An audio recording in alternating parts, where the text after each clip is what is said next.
Good morning everybody, అందరికీ నమస్కారం అండి. This is Hanumantharao. చెర్రీ టమాటాల గురించి షార్ట్ వీడియోలో మీరు చూసుంటారు, ఇంతకుముందు కూడా వీడియో చూసుంటారు. అవి ఈరోజు చెర్రీ టమాటాల గురించి తెలుసుకుందాం. చెర్రీ టమాటాలు ఆకు రంగులోనే ఉంటాయి, మామూలు టమాటాలు కూడా అదే రంగులో ఉంటాయి. పన్నెటకు నుండి ప్రతి చిన్నగా ఉండి పుల్లగా ఉండి చాలా టేస్టీగా ఉంటాయి, చూడడానికి చాలా అట్రాక్టివ్గా ఉంటాయి. ఈయన మామూలుగా పులుపు ఎక్కువ కావాలనుకునే వాళ్ళు ఇష్టపడుతూ ఉంటారు. ఇందులో ప్రత్యేకత ఏమిటంటే ఇది చూడటానికి చెర్రీ లాగా చాలా క్యూట్గా ఉంటుంది. జొంటగా కనపడుతున్న ఈ కాయలు మనకి ఇవి గుత్తులుగానే ఎక్కువ ఉంటాయి. ఒక్కొక్క గుత్తుకి 5-6 కాయలు చొప్పున వస్తూ ఉంటాయి. అయితే ఒక్క గుత్తులో కొన్ని కాయలు పండిపోయి కొన్ని కాయలు పచ్చిగా ఉండి చూడటానికి అదో రకమైన అట్రాక్షన్గా ఉంటాయి. ఈ చెర్రీ టమాటాలని మామూలుగా వంటలో కాకోకుండా సలాదులో కలుపుకొని తినడానికి చాలా ఇష్టపడుతూ ఉంటారు. నార్త్ ఇండియాలో అయితే సలాదులో ప్రత్యేకంగా దీన్ని వడ్డిస్తూ ఉంటారు. ఇది చాలా కాస్ట్లీ కూడా, ఎందుకంటే మన మార్కెట్లో ఎక్కడ దొరకవు. కానీ ఈ చెర్రీ టమాటాను పెంచడం చాలా ఈజీ, ఎందుకంటే దీన్ని పెస్ట్ ఆశించదు. ఒకవేళ ఆశించినా కానీ బొండిది అనమాట, కాయ మాత్రం కాసే తిరుగుతుంది. అటువంటిది ఈ చెర్రీ టమాటా.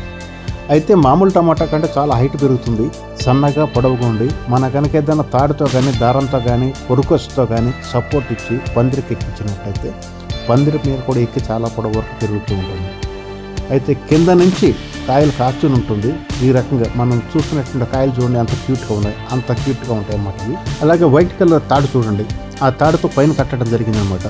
ఎందుకంటే ఈ తాడు కట్టి ఏలాడదీయటం, పందిరికి ఏలాడదీయటం వల్ల పందిరి మీదకి ఎక్కింది. పందిరి మీదకి ఎక్కిన తర్వాత కూడా ఇంకా పైకి ఎక్కి నిలబడి చాలా దూరం వెళ్ళింది. అలాగే కాయలు చూశారుగా, కింద నుంచి మొదల నుంచి కూడా కాయలు కాస్తూనే ఉంది. పైకి వెళ్ళిన తర్వాత కూడా పైన కాయలు కాస్తుంది, పక్కన కూడా కాస్తుంది. ఈ పక్కన కొమ్మలతో పాటు మనం పూలు కూడా గమనించవచ్చు. చాలా పైకి వెళ్ళిన తర్వాత పూలు కూడా పూస్తూనే ఉంది. ఇలా 6 అడుగుల హైట్ వరకు అయితే పెరుగుతుంది. నేను దీనిని టబ్బులో పెట్టడం చూపించాను కదా మొదట్లో, ఇది చూడండి హైట్ ఎంతవరకు వెళ్ళిందో మీరు ఒకసారి గమనించవచ్చు. టబ్బులో ఉంటేనే ఎంత ఉందంటే, భూములు అయితే ఇంకా కొంచెం హైట్ వెళ్ళొచ్చు అని చెప్పి నేను అనుకుంటున్నాను. ఇంకా దీని గురించి తీసుకోవాల్సిన జాగ్రత్తలు ఏమిటనేది ఒకసారి తెలుసుకుందాం మనం. దీనికి తెల్ల నల్లి పట్టే అవకాశాలు ఉంటాయి. దీనికి అప్పుడప్పుడు వేప నీళ్లు కొడితే సరిపోతుంది, లేదా ఎక్కువగా ఉంటే కాస్త ఎక్కువగా ఉంటే సర్ఫ్ నీళ్లు కొట్టండి. ఇంకా మనం ఈ కాయలను హార్వెస్ట్ చేసినప్పుడు పక్కన ఉన్నటువంటి పండాకులు, ఎండాకులు, ఇటువంటి రాలినాకులు తీసేయటం వల్ల చెట్టు ఫ్రెష్గా ఉంటుంది.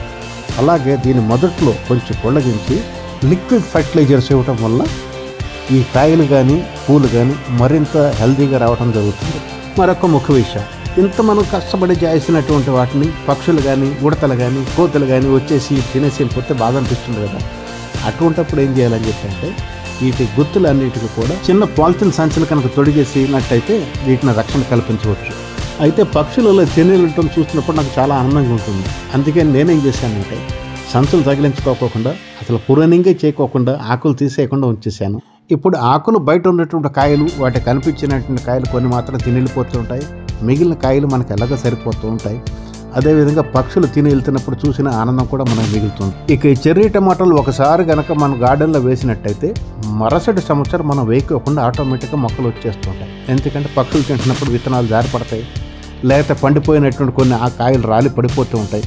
ఇలా పడిపోయినటువంటి కాయలు మళ్ళీ మొలకెత్తి కాయలు కాస్తూ ఉంటాయి. ఈ కాయలు మీరు చూస్తున్నటువంటి కాయలు అలా మొలకెత్తినవే. ఇంకా ఈ చెర్రీ టమాటాలు మన టెర్రస్ గార్డెన్లో వేసుకోవటం వల్ల చూడడానికి చాలా బాగుంటాయి. పండినప్పుడు, సగం పండినప్పుడు చూడటానికి బాగుంటాయి. పక్షులు తింటున్నప్పుడు చూసి ఆనందించడానికి బాగుంటాయి. అలాగే వండుకుని తింటే ఇంకా టేస్ట్ ఇంకా బాగుంటుంది. కనుక టెర్రస్ గార్డెన్లో ఇటువంటి ఆనందాన్ని పొందాలనుకునే ప్రతి ఒక్కరూ ఇలా చెర్రీ టమాటాలు మొక్కలు వేసుకోండి, పెంచుకోండి. ఈ వీడియో బాగుంటే లైక్ చేయండి, షేర్ చేయండి. అంతే కదండి, కామెంట్స్ రూపంలో మీ అభిప్రాయాన్ని, సూచనలు నాకు తప్పకుండా రాస్తారని ఆశిస్తూ మరొక వీడియోతో మీ ముందుకు వస్తాను. అప్పటి వరకు జై హింద్.